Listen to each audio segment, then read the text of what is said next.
Hi, everyone. The Emmy nominations are coming next week on July 15th. We will be back here to cover it then. But for now, my colleague Chris, Rosen, and I are here again to make our predictions for who will be nominated. Not in all of the categories, or way too many Emmy categories to do that, but for a lot of the major ones, including the ones we'll see on the telecast in September.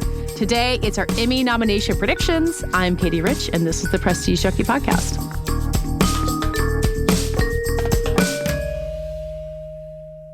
Chris, are you ready? After all of our time thinking we know what we're talking about with the Emmy race, now we have to put our predictions down on not on paper. We're just saying them out loud, but still, it feels very official, and I'm not sure I'm ready. I wrote them down on paper. I did too. I didn't. I wrote them down in a Google Doc, but I don't have to publish it and have it be there for the record for people to tell me how wrong I was. They'll remember. The people will take notes from this episode, obviously, and then it will be forever cemented. I am so psyched, Katie. I love this time of year. I love making predictions, and I love all of this. I'm ready.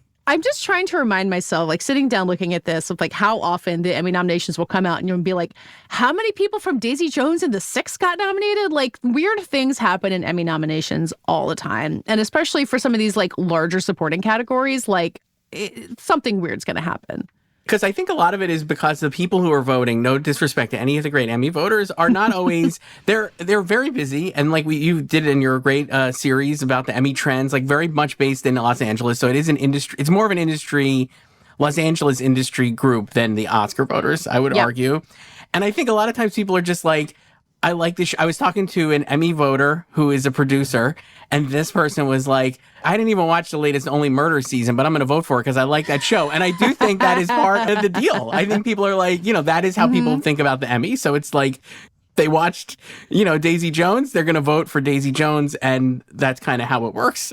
Yes, and that's where I was looking at this and being okay, how do I fill out we're going to start with limited series, so to start there, the supporting categories there, you get 6 options. There's are people going to really pick from a wide range of things, or are they going to be I liked Adolescence, who else from Adolescence can I put on here? I'm going to go with that, and that's how you get 3 or 4 people from the same show in a lot of these. Yes, exactly. I think Adolescence, I was you cannot over predict this. We saw this last year, I think, with Baby Reindeer, which kind of overperformed in a little bit of the actors, right? Because the actor, I already forget this actor's name. Nava Mao?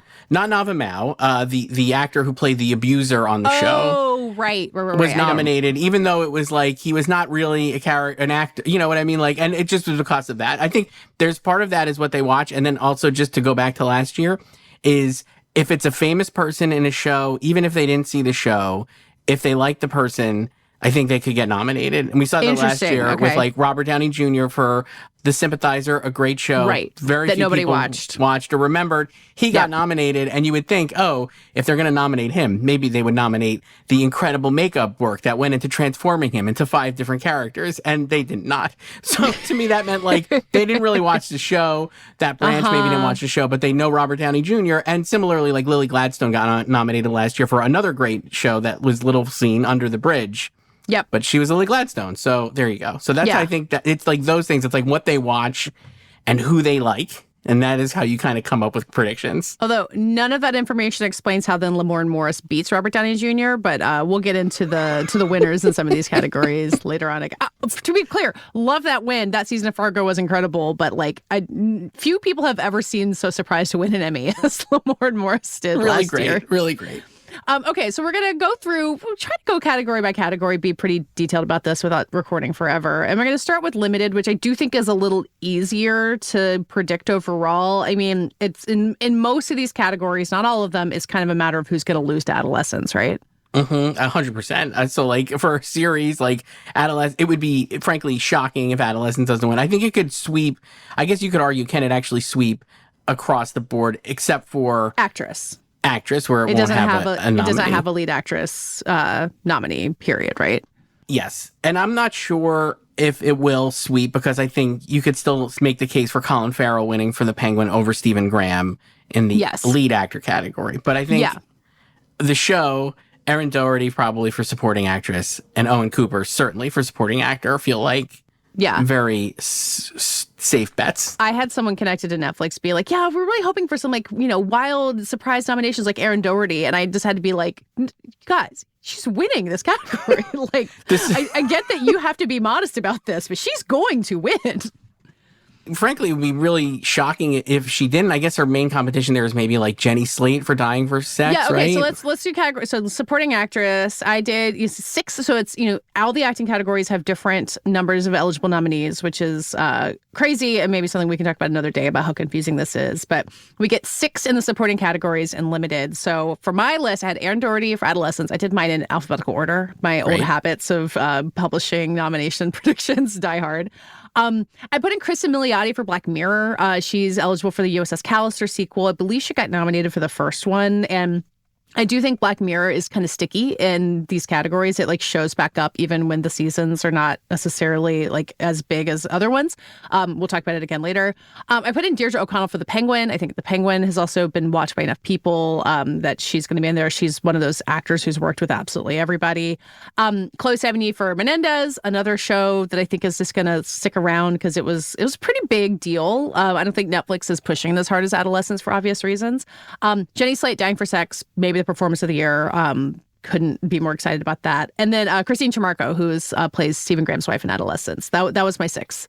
I have almost the same 6, Katey. I have to say. I mean, I didn't think we'd have a huge variation here. No, I didn't think so either. I didn't do it alphabetically, so I'll just read it. I had Aaron Doherty, Jenny Slate, Deirdre O'Connell, Christine Chimarko, and Kristen Milioti too. I agree with what you're saying about Black Mirror. I think that it is going to be very sticky, and a lot of these, especially with the Emmys, to me, is the visibility of the show.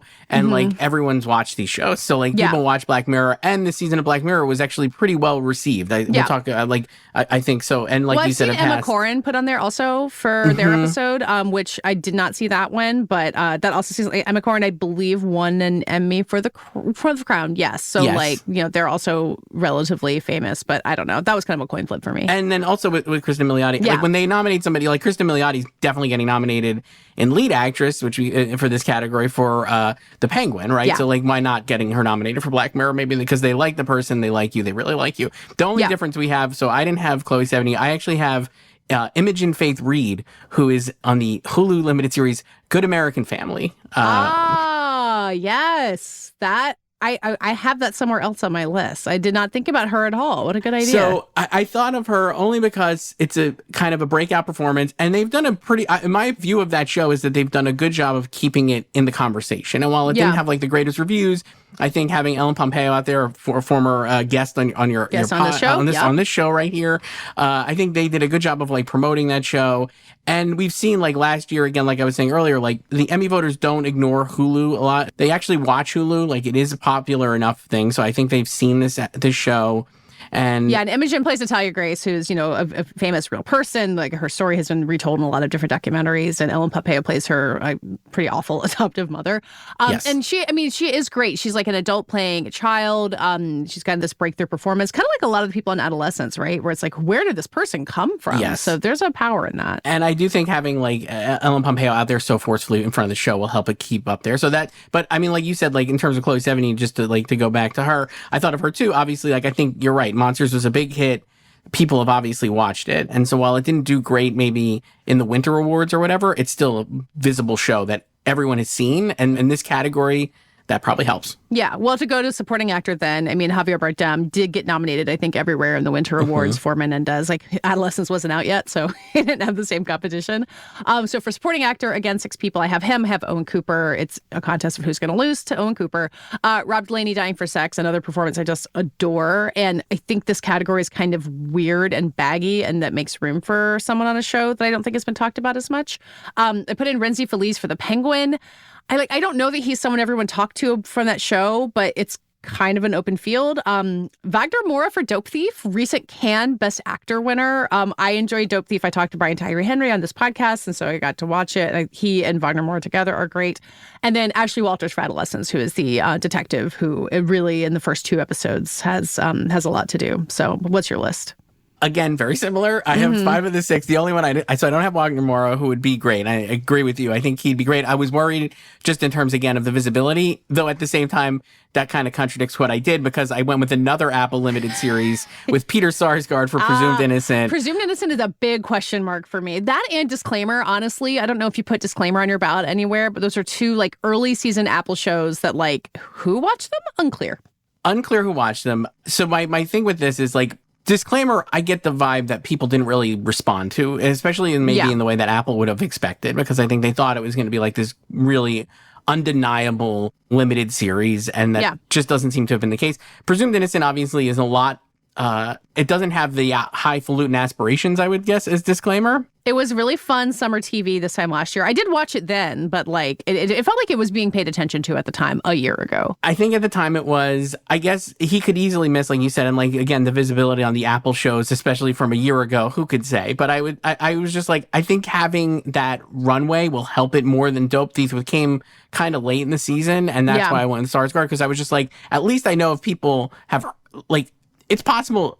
Again, not to disparage our lovely Emmy voters who are listening. I'm like, it's possible people haven't even heard of Dope Thief. I would hope they have. It's totally possible. And like Presumed Innocent, I'm like, I know they've heard of. Even if they've never seen it, they at least are like, I know that show exists. And Peter Sarsgaard obviously is great. So there you go. Yeah, and on Presumed Innocent, you've also got O.T. Fagbenley, who I think was nominated for at least one season of Handmaid's Tale, and Bill Camp, who's been on every TV show ever made. So there's definitely a lot of possibilities on that show. Looking at the list, there's also Nathan Lane, who is in Menendez. And I guess he won for Only Murders guest actor. Like, I don't know. Nathan Lane, there's no telling how many Emmys he's been nominated for. And I think he could easily get, not like we saying, like you were saying earlier, like how many Daisy Jones actors got nominated. Like it's like if we woke up on Emmy nominations morning and there's like Nathan, like multiple, I guess I would not be surprised, because again, it's a show that they've seen. And if you've seen a show and you like the people on it, you're going to vote for them, that kind of thing. Well, that's a good transition to lead actor in limited series, because there's the two Menendez sons who are both eligible, Cooper Koch and Nicholas Alexander Chavez. I do think Cooper Koch, he has the big standout episode with Ari Grainer, which is so similar to that standout episode of Adolescence. It's insane that we had two of those in the same year. In making my list, I picked him and not the other one, just because I thought it might be a little much for those two relatively newcomers to fit in there. So in the rest of the actor category, which has 5 eligible nominees, Colin Farrell, Penguin, guarantee. I put Paul Giamatti for Black Mirror, possible bias from having had him on the podcast, but why not? Stephen Graham for Adolescence, I think that's also a guarantee. And then I put in Brian Tyree Henry. I'm just gonna, I told you before, I'm hope dicting a lot of these, because why not? Who cares?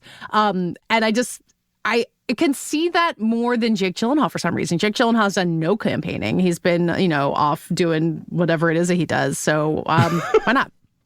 Katey, I have the exact same 5. Whoa, you went with Brian Tyree Henry. I did, because he's a past Emmy nominee, and obviously, like, people really like him, and he has campaigns, which you're saying, like, I think matters. And while, again, maybe the Dope Thief has not been seen, like, just to totally contradict what I just said previously, but I was like, I do think that, like, the person there matters. Not that Wagner Moore is not beloved, but I'm like, people love Brian Tyree Henry. He's worked with everyone. He's an Oscar nominee. He's an Oscar nominee, right? Yeah. And I think, like, that will help push him over the top. And I have Paul Giamatti, too, for Black Mirror, because it made people cry. And a lot of times, that's all you kind of need. His episode is really emotional, and people are going to vote with that, and they're going to remember they really love that. He's obviously been out on the campaign trail as well. Yeah. And I think that'll go a long way to getting him nominated. I do sometimes think, too, like, if you had Oscar buzz, even if you didn't win, as Paul Giamatti did for The Holdovers, like, there is something about it. Like Lily Gladstone for Under the Bridge, right? Like, that led directly into that. And I can just see a power in that. I have a similar, kind of the reverse of that theory for Stephen Graham, where I think, he's going to clean up at the Emmys and then go straight into an Oscar campaign for the Springsteen movie, even though he's barely in that trailer. So just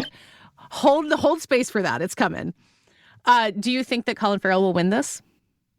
I thought that for a long time, but I mean, Adolescence is such a big deal. People really loved it. I think it's very clear that Colin Farrell could win, and it's a beloved figure, right? But I really think maybe it does end up just snowballing and Stephen Graham wins, because we've seen, like, they're not afraid of sweeps, really. Well, because I think Richard Gadd won actor and for writing Baby Reindeer, right? Yes. So it's not like they try to spread the wealth in any way. Yeah, a lot of times they don't spread the wealth. So I think, like, while I could see Colin Farrell winning, maybe Stephen Graham pulls it off in the end, but those are definitely the top 2. So for the series list, this is going to be quick. It's 5, Adolescence, Black Mirror, Dying for Sex, Monsters, The Menendez Story, and The Penguin were my 5. I have Adolescence, The Penguin, Dying for Sex, Black Mirror, and Monsters. Is that the same thing I just said? I think it's the same thing. I think it's the same thing. I mean, and I don't remember if we've talked about this, but certainly been talked about in this podcast. So, like, it's just a weird year for limited. Like, that field is so strange compared to what it was a couple of years ago. It's not strong this year. I just don't feel like it's not deep, at least. You know what I mean? Like, these shows are great. Like, obviously, like we're saying, like Adolescence, The Penguin, Dying for Sex is great. and the certain episodes of Black Mirror I really enjoyed. It's just not that deep. The only other show I was thinking of putting in was Say Nothing, which I think FX has done a solid job of keeping in the conversation and could get in based on, I think it was a WGA nominee last year, or in the winter, I mean.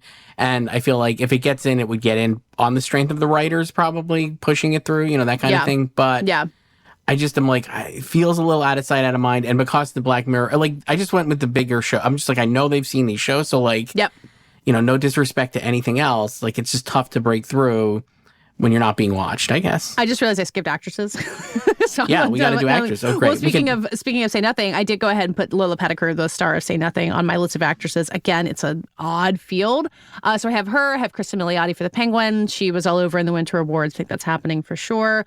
I put in Ellen Pompeo for Good American Family. As you were saying, she's been really out there. She's a TV legend who's never really gotten her due for Grey's Anatomy. And I think she's done a good job of just making the case for why it was worth doing something different and like pushing this show forward. Michelle Williams for Dying for Sex, amazing on that show. And then Renee Zellweger, Bridget Jones Mad About the Boy. Why not? She's been out there campaigning when she could absolutely just stay home and not do it. So I guess I put her on there over a fellow Best Actress Oscar winner, Cate Blanchett, for Disclaimer. I am also off Cate Blanchett for Disclaimer. I have the same 4 of the 5, and then I put Caitlin Dever in for Apple Cider Vinegar. That's a good call. Only because, again, like, she's been everywhere, a likely nominee and for guest actress for Last of Us, and maybe could win. And I was just like, I kind of feel like, again, if Cate Blanchett made it in, I guess I would not be surprised. And again, like, I feel like, but it does feel like that show is a little out of sight, out of mind. And you tell me, like, I haven't gotten the sense that they're really doing a ton of campaigning for that show. I don't think so. I mean, it felt like it played at Toronto in the fall. Like, they showed one of the episodes. It felt like a real big push at the time. But I think, I guess to their credit, they realized it didn't really connect in some way. Yeah. Okay, so that's limited. I think, again, it feels like a lot of shows are going to be lining up to lose to adolescence, which is just how these categories have gone in years past. So moving on to comedy, I started trying to write down predictions for guest actor and actress in comedy, and eventually said, forget it. I can't do this.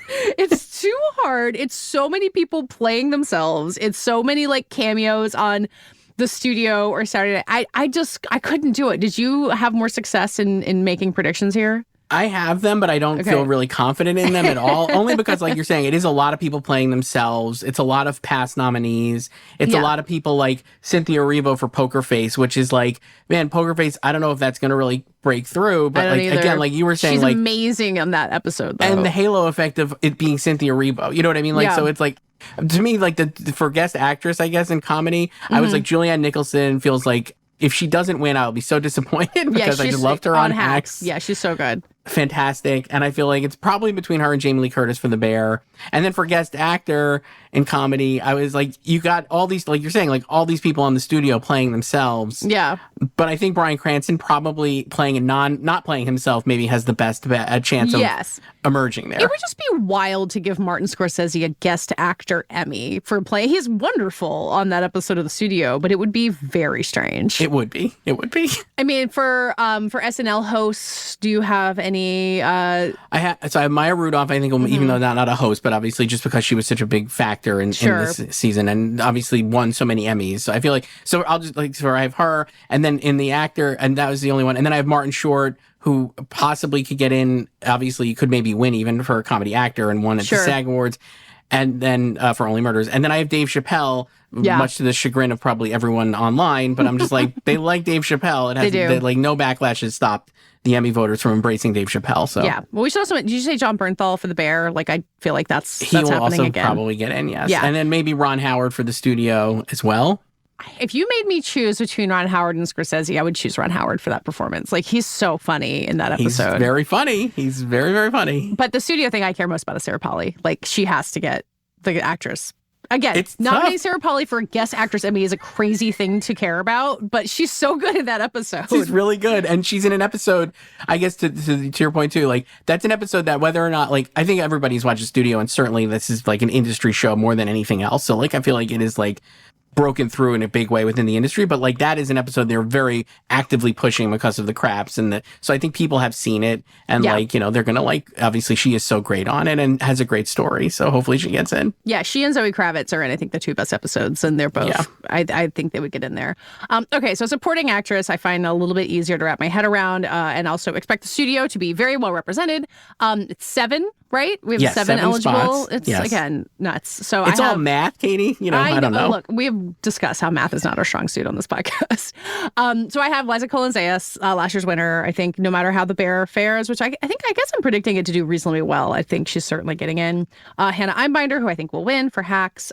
Catherine Hahn for the studio, and Chase Sui Wonders for the studio, and Catherine O'Hara for the studio. I went for 3. Wow. And then Meryl Streep for Only Murders, because name recognition, and Jessica Williams for Shrinking, because I think Shrinking is going to do pretty well too. Where are you? Wow, I'm a little different. Those are great though. I'm so excited by this. That really tickled me. But I have Hannah Einbinder, Liza Colin-Zayas, Catherine Hahn, and Catherine O'Hara, and Jessica Williams. Okay. Also nominated like first season of Shrinking, and I think Shrinking will probably add it to its total, I think, above in the main show. And then I have Abbott. I'm still going to go, even though maybe they're going to go off Abbott. But Abbott is a good bet. So I have Janelle James and Cheryl Lee Ralph both getting in. This was a big season for Janelle James' character, Ava. So I was like, well, I toyed with the idea of dropping her, and I think you can make a case that maybe Abbott will start shedding nominations because it's a show that they seem to like but don't love. I still think she'll get in, and Cheryl Lee Ralph. Though I love where you think Meryl Streep being on the ballot here for 2.5 episodes of Only Murders is hilarious. It's the rule, a new rule that they added, right? That if you were a supporting actor nominee previously, you can't go to guest. You have to stay in the main category. I also thought of like Meg Stalter for Hacks, but I just think that character is probably too polarizing. So I think if you like that character, she plays did have a good season, though. Kayla. If you like Kayla, you love Kayla. And I think if you don't like Kayla, you probably find her annoying. So that was it. And Chase Sui Wonders, man, I would love that. She has my favorite episode of the studio. I don't know if we've talked about this. Is the war episode, the one where she and Ike Barinholtz get in a fight. Oh my god, it's just literally laugh out loud funny. Like I thought it was really so funny. Good, and she's so great on the show. So it would be great if she got in. They're obviously like I don't think you can go wrong over predicting the studio, honestly, because I do think it's going to be such a big deal. Yeah, I think you have convinced me to swap out Meryl for Cheryl Lee Ralph, because if Meryl like didn't win last year when it was her big season, lost Liza Colin-Zayas, I feel like maybe despite being Meryl, it's not a strong enough performance to hang in there. So you've changed my mind. Oh no! Well don't take. I was again. It doesn't matter. It's fine. It's fine. Nobody's gonna remember. Nobody's gonna remember. Okay, so supporting actor in a comedy, I think is one of the most interesting races. Period. Like I don't know how this is going to turn out, and so I guess I made some weird choices in the process. I put down Ike Barinholtz for the studio. I put in Coleman Domingo for the 4 seasons. We can talk about it. As I was looking over this, I started feeling very bullish on the 4 seasons. Paul W. Downs for Hacks, Harrison Ford for Shrinking, Eben Moss-Backrack for The Bear. I think those 3 nominations are kind of not in doubt. I added Michael Urie for Shrinking. I love him on that show. I think he had a great season. And I think that show is going to be just kind of like the morning show. Like it's just going to be there and stay strong. And then Bowen Yang for SNL. I think he just continues to be kind of the person from that show they want to single out. I have almost the same 7, which is great. I have everyone that you mentioned, except instead of Bowen Yang, I have Tyler James Williams for Abbott Elementary, which now I'm like, maybe I should actually drop Tyler because Abbott is an interesting it's been such a standard there, and it's been a good year for network TV. I don't know why that wouldn't benefit Abbott, but yeah, it's tough. I will say this to Coleman Domingo, I absolutely agree with what you're saying, and I think again, having the Netflix visibility really helps there, where Tina Fey has done interviews where she has said, and probably to you as well, because you talked to her for the newsletter, right? That this is like the biggest thing she's ever been in. Like she got it was like so widely seen. Wow. Like she said, she was like, oh, I saw one interview where she was like, oh, Lindsay Lohan texted her from whatever Eastern European country Lindsay Lohan was in at the time. And she was like, wow. In Abu Dhabi. Or whatever it was, right? Dubai, maybe it was Dubai. And she was like, oh, if it is it was a hit for Netflix. And that coupled with the fact that going back to what I kind of was saying earlier, is there an actor who is an Emmy winner, Coleman Domingo, but is there an actor who is more beloved right now than Coleman Domingo? Yeah. It feels like everyone loves Coleman Domingo. They just are like in on Coleman Domingo, and he will continue to rack up nominations and probably eventually win an Oscar. Yes. Whether it's for that cursed Michael Jackson movie or whatever it's going to be. I would personally not bet on the cursed Michael Jackson movie. Probably not. He might wish he was not in that movie at this point. Probably not. But I mean, he's an Emmy winner previously for Euphoria. I think he'll get in here. And the other thing is is that I felt like watching him in the 4 seasons, he's always very engaging and so much fun. Since he's become Coleman Domingo that we see now, like he's never done this type of role, so it's like a discovery factor as well. But yeah, so I'm saying Bowen Yang, I think, can easily get in for SNL. This is a tight category, though. I love Michael Urie in Shrinking. I agree. There's also Brett Goldstein for Shrinking. I thought about him as well. What about Timothy Simons for Nobody Wants This? Ooh, God, that did not occur. I guess we totally skipped over Justine Lute for Nobody Wants This, who I feel like has even more to do. But yeah, I don't know. I feel like those are season 2 nominations, but I mean, he was the both of them I thought were so great in the first season. Great. And like, I think the show will do really well, certainly we'll get to, but I was like, I don't think they'll get in, but again, the visibility of Netflix plus that he was just really funny. Well, we're also leaving out people who've been nominated, like Carl Clemens Hopkins for Hacks has been nominated before, though they're barely on this season. I think Oliver Platt's been nominated for The Bear before. Like, there's all kinds of other possibilities floating around there. Paul Rudd for Only Murders, although I don't think he's in much of the season at all. Only Murders is a very strange show to get caught up in this like guest actor thing because it changes so much from season to season, but whatever. Okay. Lead actress, this is just 5 people. This is a lot tougher, I think, than these kind of like crazy crashing of supporting categories. I think everyone will lose to Jean Smart again. That just seems to be what she's guaranteed. So I have her along with Kristen Bell for Nobody Wants This. Quinta Brunson for Abbott. I feel like she's going to hang in there. Iowa DeBerry for The Bear. Same thing, hanging in there. And then I went ahead and got Selena Gomez for Only Murders because a lot of things, she's great on the show, but that SAG speech where she spoke for the entire cast was so good, and she seemed so delighted. I also have a Selena Gomez as well. I think that SAG speech was really great, and I think, again, they like the show, and the competition there in that last spot, I think she would have an easier road when it was potentially 6 nominees. Because it's 5, it's tougher, but it's like, she's got, like, Natasha Lyonne for Poker Face, also a past nominee, but, like, again, this season of Poker Face, they did a good job in the immediate like release, I think, of getting it out there, but I'm not sure it broke through as well as maybe it could have. Catherine Hahn for Agatha All Along has been everywhere, obviously, but do you have her on your list? No, I stuck with Selena Gomez, and then the other one I would say is Tina Fey for 4 seasons. I know, I think she'll get in probably maybe for writing, and obviously like is such a driver of the show, but I don't think she'll get in for acting. So I have the same 5 as you. I think that's it. The other one to consider, I think, is Kate Hudson for Running Point, which as far as I know is another Netflix show that a lot of people watched, and she's very delightful on it. So, her versus Selena Gomez, that's some kind of like fan army battle waiting.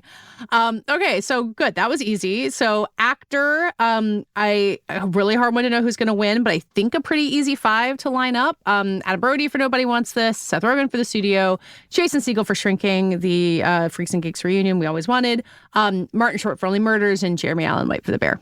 I have the same 5. Unfortunately, that leaves Steve Martin out in the cold for Only Murders. But although hasn't he been nominated already. to Martin Short not before? Like I lose track of how that's worked out. No, they dropped Steve. I think 2 years ago, maybe. Steve when last time I think they were at 5. Steve Martin missed. I have to look. Hang on. Both of these guys are fine. But like they don't need. I don't think Steve Martin needs an Emmy. Another Emmy. You know what I mean? No. Like, and it'll make good comedy. Does Martin Short already have an Emmy? I would assume he's got one from some point in his life. Hang on. I'm Googling too much. Katey. Everyone, hang on. I'll look at Martin Short. Everybody and stop. You. All right. Everybody stop here. Hang on. Steve Martin dropped in 2023. The last time it was 5. And that year was Jeremy Allen White, Bill Hader, Jason Segel, Martin Short, and Jason Sudeikis. Then last year it went back up to 6, and Steve Martin came back in. And so I feel like back down to 5 with Jason Segel back, plus Adam Brody new. I agree. I have the same 5 as you, basically. And I think Seth Rogen could honestly win. I still have Martin Short in first, but I do think Seth Rogen could win because people love Seth Rogen. Would you like to know Martin Short's Emmy history? He's been nominated a bunch. He has won twice for writing SCTV in 1983 And for writing, for Outstanding Variety Special for the AFI Life Achievement Award, Mel Brooks. Wow. I don't know what job Martin Short had on that. Wikipedia Maybe producer? is not making it very, very clear to me. But yeah, that was in 2014. So I think he's way overdue. Yeah. Oh, he was the host of that. Okay. So, which sounds great. I want to watch that right now. I think he is definitely the front runner right now, but depending on how the studio performs, I'll be curious to see if like Seth Rogen could really win, or does Jeremy Allen White just win again? I mean, like he did win last year, right? For the Bear, the fourth season of The Bear. Who knows? So we'll see. Yeah, I feel more strongly that Emma Backrack won't win again for supporting actor, even though I don't know who's going to replace him, than that Jeremy Allen White might not just win again. But like, those guys don't need to win again. I mean, Gene Smart doesn't need to win again either, but like, nobody seems mad about that. But like, no. I think it's time to let someone else through here. Okay, comedy series, 8 titles. We probably have a lot of overlap. I went with Abbott, The Bear, the 4 seasons, Hacks, Nobody Wants This, Only Murders, Shrinking, and The Studio. I have the same 8. Okay. That is the only really one I thought easy? of. It's probably not, but I was like, the other show was What We Do in the Shadows final season. But I think we talked about this, like, just like, it could just be there and like it's been nominated before and maybe it shows up again. But I don't get the vibe that people are really talking about it. But that said, like if people are just like, I liked it and I've watched it in the past, I'm just going to put it down. Maybe. I don't know. Yeah. But I have 4 seasons too. Maybe that's a little wing and a prayer. But I do think because it was like a May 1st release date, which was really tricky, I thought, like late, like, right? But at the same time, it's such a short, easy watch. And I do think a lot of people watched it. Yeah. And having Tina Fey on TV, people love Tina Fey, obviously an Emmy winner. And while it's a different flavor from 30 Rock, I do think it could show up there. And hopefully it does because I really liked it. It's not, again, another category that's not incredibly deep. Yeah, weirdly. Although I should shout out here A Man on the Inside, which I have not predicted for any nominations, but Ted Danson is wonderful on that show. The show is fantastic. It would be a real thrill, real surprise in here, but that's kind of the one I'm saddest not to have been able to put anywhere. The other one I was thinking, another show too. Yes, I agree with that one. And then Somebody Somewhere, people really love. Final season, kind of a cult show. And again, like if we were talking about the Oscars, I'd be like a lot of passion there, and maybe that gets in. But I'm not sure the Emmys it would work. The Rehearsal would be another one for that. Yes. Like if it worked like the Oscars, like it could have the cool factor. But I'm not sure that the Emmys quite work that way. Okay, drama. You ready? You ready for the craziest of all? Actually, no, let's do guest actors first, which is also insane. I did manage to write down predictions on these, even though, again, it felt crazy because who knows with these things. I do feel like guest categories is where the Emmys can most often be like, wait, they were on a show? And then, so I put down Gwendolyn Christie for Severance. Sure. Love those goats. Goats, right? Not sheep. It's goats. So goats. They're goats. Kate Lever for Last of Us. I think that's a slam dunk. I think she's going to win. Cherry Jones for The Handmaid's Tale, because you just never know where The Handmaid's Tale is going to show up. Catherine O'Hara for The Last of Us. I went with Tracy Ullman for Black Doves. Real passion pick here. I love Black Doves so much. I don't think we're going to get to talk about it as much in drama as we should. And Tracy Ullman, I don't even know how many, probably as many Emmy nominations as Martin Short, if not more. And then Merritt Weaver for Severance, which I think is pretty likely to actually happen. I have all of those, except I also have Catherine O'Hara for The Last of Us. Did you say her? Yeah, I said her. Yeah, great. 6, right? 6, and then I have Sidney Cole Alexander for Severance. So I don't have Tracy Ullman. I went with Sidney Cole? She's in a lot of scenes with Trammell Tillman as Milchek's character. She's like she's the one who's always talking to the board. Yes. Oh, she's great. That's a good call. And I just, again, with these guest categories, I just gonna always default to like, what have they seen and what do they like? And so like, I'm like, they like Severance probably. And that's a good call. Well, you're right. Cherry Jones for Handmaid's Tale, I think we'll definitely get in. The only other person I thought of was Rebecca Tilney for The Pit, who I think plays one of the patients, obviously. Okay. And I'm Googling now. The Pit is like this is where it would have helped for me to do the deep dives on the ballot that I know a lot of people did. So Rebecca Tilney plays the older man who is dying, who's worked at Mr. Rogers. The sister. She plays the sister, and Mackenzie Astin plays the brother. And I have Mackenzie Astin getting in because I'm like, A, Nepo baby, B, like incredible, and C, they all make you cry. That show is a Waterworks factory. So I was like, so I think Rebecca Tilney could also get in here. And if I guess I was going to put her in, I would probably drop one of these Severance people, but I do think Sidney Cole Alexander would probably get in. So I'm just going to stick it. You're doing a very like merit-based, like, hey, I saw the show and I really liked you on it thing, where I feel like I was like, oh, famous people. Well, and it could be the Emmys either. can do both. No, exactly. Like the Emmys can go in both directions. Yes. I guess I had a little bit of that for guest actor that I went into because I put in Robbie Benson for Severance. Like he's been working forever. He's kind of the creepy doctor who's in the with Gemma in the experiment room. So I think it's like a great spot for him. And then Sean Hattasey on The Pit was my other, like, we're going to reward you for having been great. It's weird that he's guest. I would imagine next season he might be supporting because he's you see him at the beginning and at the end. He's the night shift or the day shift, whatever. Yes. I don't remember the character's name. Whatever. I put in Beau Bridges for Matlock because it surprised me that he's a guest on that show that I enjoy immensely, and I imagine a lot of people have watched. I did Scott Glenn for The White Lotus. He's the only White Lotus guest actor eligible, I think. And again, I would have thought he'd be supporting. Ben Mendelsohn for Andor. Here's where I'm going to start getting into some hope dicting on Andor because I really want it to do well. And then Jeffrey Wright for The Last of Us. I kind of feel like that's going to happen no matter what. I have similar ones to you. I have, I guess, the only two different. I have Joe Pantoliano also for The Last of Us, who was really great in his one. And he's in the probably people's favorite episode. I think it's The Price it's called, but it's the one where Pedro Pascal's character comes back in the flashback episode towards the end. I have Jeffrey Wright from Last of Us, Beau Bridges, like you were saying. I have Mackenzie Astin from The Pit, made you cry, great scene. I think it's a great call. Scott Glenn and Sean Hattasey too, who plays Dr. Jack Abbott. Thank Katie, you. as I looked it up while we were talking here. Another Abbott. Another Abbott. No, I mean, all the characters on The Pit are very near and dear to my heart, and I know like 25% of their names. Well, that's an issue maybe with the Emmys for nominating them, but I'm going big on. I'm just going to go big on The Pit. But basically. Their pictures are on the ballot. Yes, you could be helps. like, oh, right, the sister whose dad was on Mr. Rogers. Perfect. Absolutely. Absolutely. Okay, supporting actress. You can tell me if you think supporting actress is a bigger clusterfuck for getting in here. But this is where The Pit, I think, really just like almost does itself in by having too many people. But I found two people from The Pit. So I went with Carrie Coon and Parker Posey and Amy Lou Wood from The White Lotus. It is funny to me that we've kind of chosen to leave out Michelle Monaghan or Leslie Bibb, but I just feel like that's what's happening.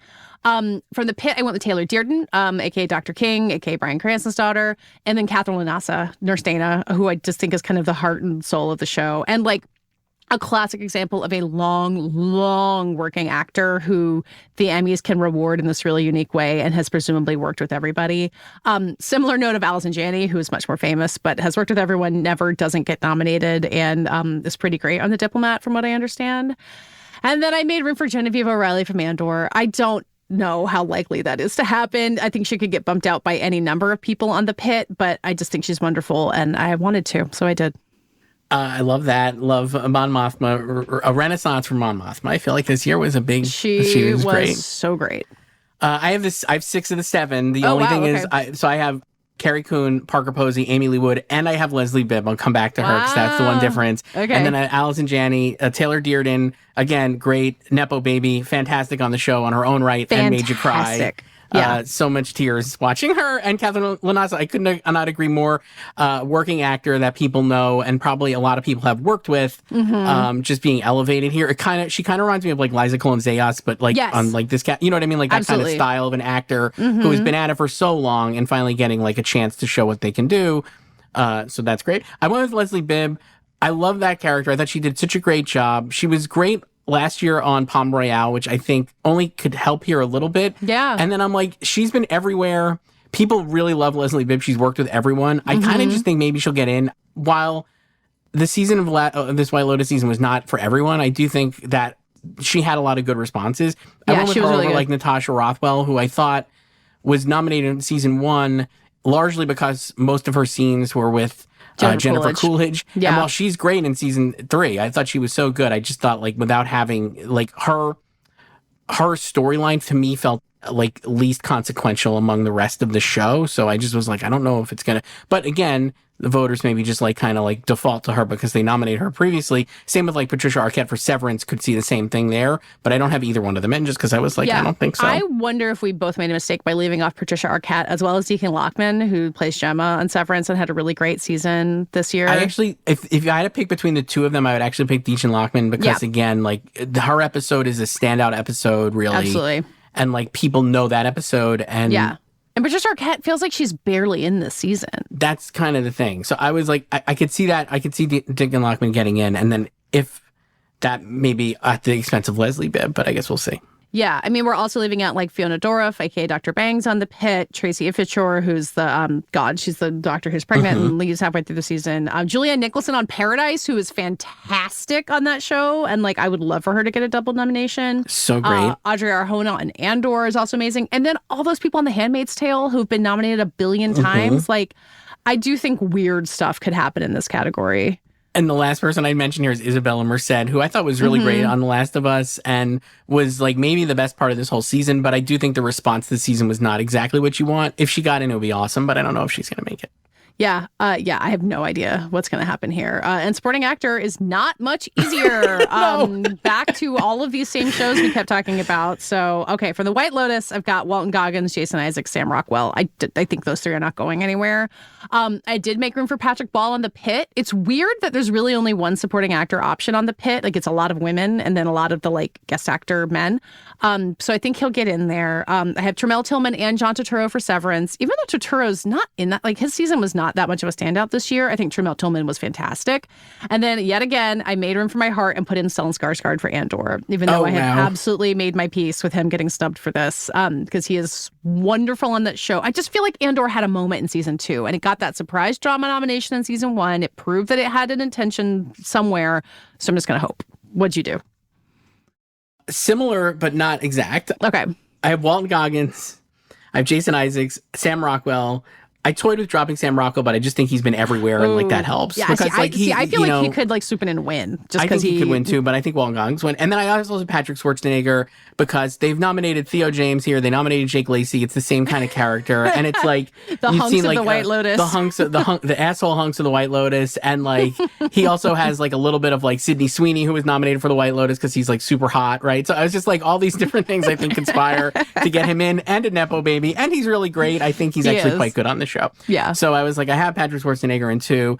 And then I went full on Severance. So I didn't actually do Patrick Ball, though I would love to see, and he's so great on the show. I have John Turturro, which I agree with you. I think he could miss and be a surprise omission. I have Tremel Tillman and Zach Cherry for Severance. I just think like if they like Zach Severance, Cherry's so great in this season. He's so likable and people really like him. And obviously they've promoted Severance everywhere, and he's been everywhere. Merritt Weaver's going to get a guest nomination like we talked about. I'm like all these things put together. I think Severance could be White Lotus-y here. So that means like I left, like you were saying, like Patrick Ball out, Stellan Skarsgård out, and Jack Lowden for Slow Horses, who was nominated last year. But I'm just like, I could see him missing. Is anyone from The Last of Us someone to watch out for? I have not kept up with it. I don't think so. I mean, like it would be like Young Mazzino is maybe their best bet for who plays Jesse, a character who I thought had like really great stuff in the finale, but like not really. And maybe if the season had been more well received, you could make the case, and Young Mazzino is a past nominee for Beef, but like, I don't think so. Yeah. Okay. Lead nominees, it's just 5 each. I do think these are a little bit easier as a result. Actress, everyone gets to lose to Kathy Bates. Congratulations. She is going to win for Matlock, and I'm very excited about it. So I have also Britt Lauer for Severance, Elizabeth Moss for The Handmaid's Tale, still hanging in there, Bella Ramsey for Last of Us, and Kerry Russell for The Diplomat. I have the exact same 5. I don't know how you put someone else in this list, I don't unfortunately. either. I guess you could say like Keira Knightley for Black Doves or Melanie Linsky for Yellow Jackets would be like on the door. And if there was an extra nominee, I would throw on Caitlin Olsen for High Potential as well. That show's really popular and she's been nominated a bunch. But again, it's just hard. Not that like, I think The Handmaid's Tale is some like, world straddling giant, but it's just been nominated so many times. I don't know how you get rid of it. I really do think it's that. And I think it's like Elizabeth Moss is like obviously getting like, it's just like, even if you haven't watched the show, you're like, I love Elizabeth Moss on The Handmaid's Tale. I'm going to nominate her. Yeah. Bella Ramsey on Last of Us had a great season, so I think they're in. Kerry Russell obviously is great. And Britt Lauer was not nominated for season 1 of Severance. Clearly, I think we'll get nominated for season 2. Yeah. Yeah. I mean, just like, I think this is going to be true for both of us. Like every time I had the option to put Yellow Jackets in, I was just like, I can't do it. Like, I just don't see Yellow Jackets having the juice at this point, unfortunately. And I would love for someone from Black Doves to get nominated because I love that show so much. But it is coming back, so maybe it'll be a season 2. Like Slow Horses took a while to take over at the Emmys, so who knows? Okay, so that gets us to actor. I guess I did go a little bit off script in actor. I think Noah Wyle is going to win. Again, delighted about it. Adam Scott, Severance, he did get nominated that first time. I think Gary Oldman will be back for Slow Horses. this is where I get controversial. I did not put Pedro Pascal on. I went with Sterling K. Brown for Paradise instead. I think we were talking about Hulu shows. I think that show is way more popular than we're giving it credit for and has been watched by more people. And then again, I put in Diego Luna for Andor. Feel free to tell me I'm an idiot. I just, in my predictions that don't matter, I may as well go for it. I love it so much. I have 4 of the 5. I agree with you, Sterling. I think Paradise can do pretty well. And another show that they've really pushed, like Hulu and has done a great job of getting it out there. Yes. And they put it on ABC even. So like it was aired on Hulu in January. And it's then an LA production, even though it's they've been everywhere. There. Like Dan Fogelman obviously has Emmy success. Sterling K. Brown is an Emmy winner. I feel like I totally agree with you. And I think we'll probably talk about it in a moment when we get to series as well. Noah Wyle, I think, is going to win too. Adam Scott, Gary Oldman. And I do have Pedro Pascal. And it's probably the smart money is to put Pedro Pascal in there. I don't know. I'm like, I feel like yes, because like we saw like, when Brian Cox died on Succession, like he was really only in like 3 episodes. He was in 5 total in the season in flashbacks or whatever. And Pedro Pascal's in like 4 episodes of Last of Us, or 3 episodes really, kind of like, and like a 1 part of a 4th. So he's barely in it, but the stuff he's in, I think, are the best stuff of the season. And I just think he'll probably get in because he's Pedro Pascal. But if he wasn't, and if there were 6 slots, I totally agree with you. I think Andor is ascendant. People love the season. And Diego Luna has been everywhere. He's hosting Jimmy Kimmel now a couple weeks ago when this is airing. Like, he has been everywhere, and like people love Diego Luna. And if he got a surprise nomination, I would be shocked. And I guess it would be between him and Pedro Pascal and Gary Oldman, who we would drop out, because I actually think Sterling K. Brown, Adam Scott, and Noah Wyle are pretty set in this race. Yeah. Well, I mean, John Hamm for Your Friends and Neighbors is in there as well. And I think, again, those Apple shows is really hard to know. But, he was on The Morning Show, which all of them watched. We're also leaving out an Emmy winner with Lee Jung-jae for Squid Game. And I cannot tell how popular and sticky that show is at this point. But, it wouldn't surprise me if he showed up. I guess it wouldn't either. And like we're saying, like maybe Atrophy coming in, but this season just didn't have a lot of juice. It felt like the second season and the third season is obviously out now.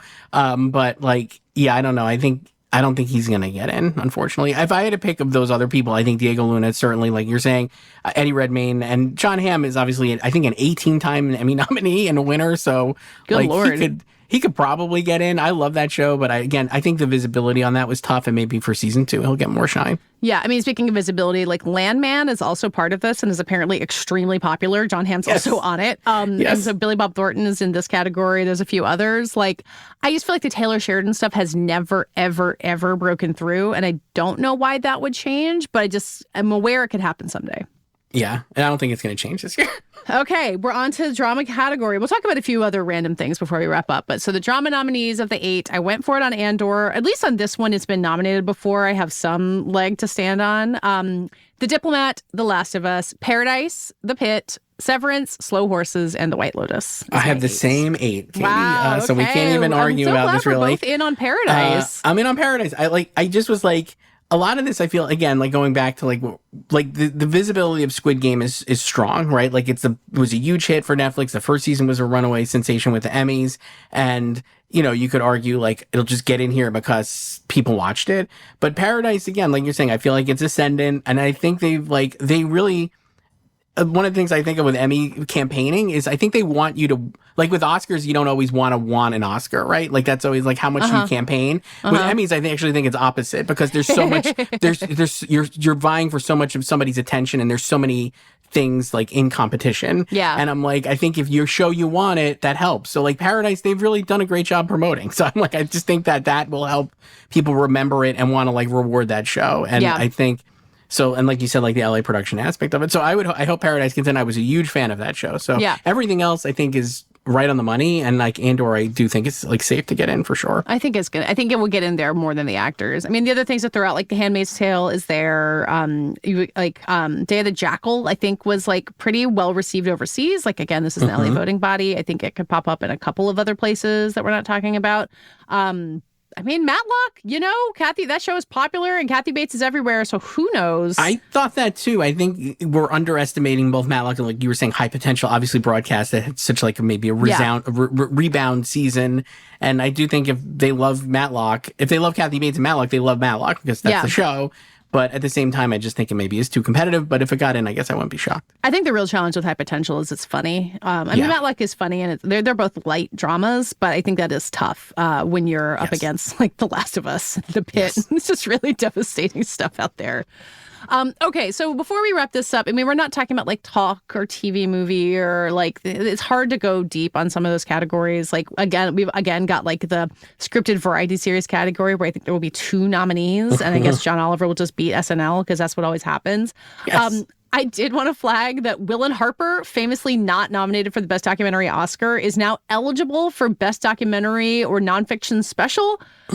Which is it's just crazy that we're doing this. I think the Superman Christopher Reeve movie is also eligible somewhere else. Like, I get why this is possible, but I don't like it. Martha, too, a great R.J. Cutler's great documentary, is also in the same boat.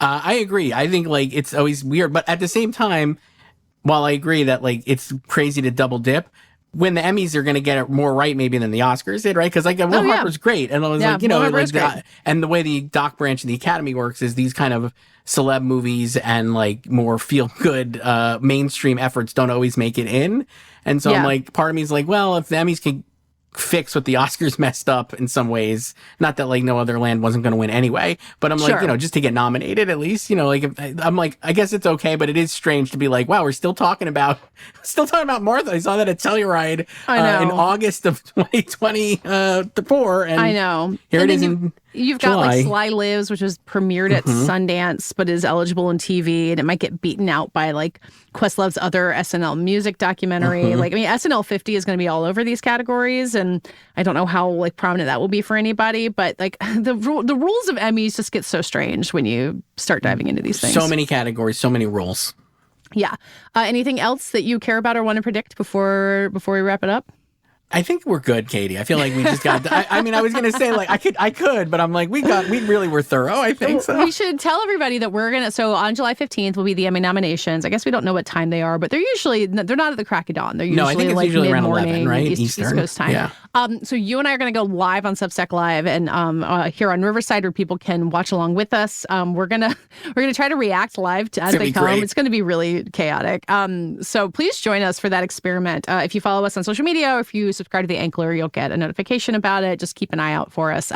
It will be on the podcast feed later on if you have a job and are not able to watch the Emmy nominations announcement live. But it'll be fun. We're going to try and do more of this kind of live reaction stuff because what are we doing if not sitting at our computer and typing to each other?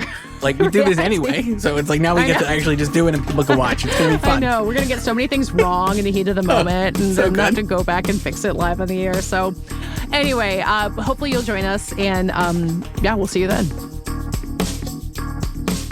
This podcast is edited by Brett Fuchs and produced by Brett Fuchs and me. Our theme music is by Dave Gonzalez. Thanks again to my co-host, Chris Rosen. Subscribe to the Prestige Junkie newsletter at theankler.com and subscribe to this podcast on Apple, Spotify, or wherever you get your podcast. And again, subscribe to The Ankler and make sure you get the notifications for when we go live to talk about the Emmy nominations sometime in the morning of July 15th. We will see you then.